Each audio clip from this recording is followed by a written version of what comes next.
ជាសត្វស្លាបមួយប្រភេទដែលមានភាពឆ្លាតវាងវៃអង់អាចក្លាហានជាងគេបំផុតក្នុងចំណោមបក្សីឬសត្វស្លាបទាំងអស់នៅលើពិភពលោកឥន្ទ្រីមានភ្នែកមុតថ្លាស្លាបទន់រលោងក្រញាំជើងដ៏រឹងមាំនិងជម្ពូដ៏មុតស្រួចអាចវាយប្រហារទៅលើគូសត្រូវឬដៃគូវាយប្រហារដទៃទៀតបានយ៉ាងរហ័សនិងកាចសាហាវជាទីបំផុត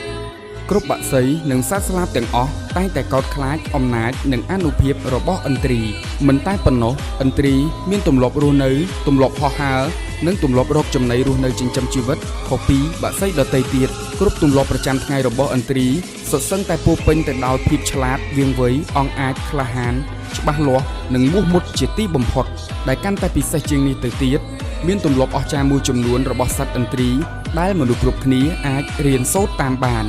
ថ្ងៃនេះខ្ញុំបាទង៉ែតមូនីសូមនាំអារម្មណ៍បងប្អូនទាំងអស់គ្នាមកសិក្សាស្វែងយល់ពីទម្លាប់អស្ចារ្យ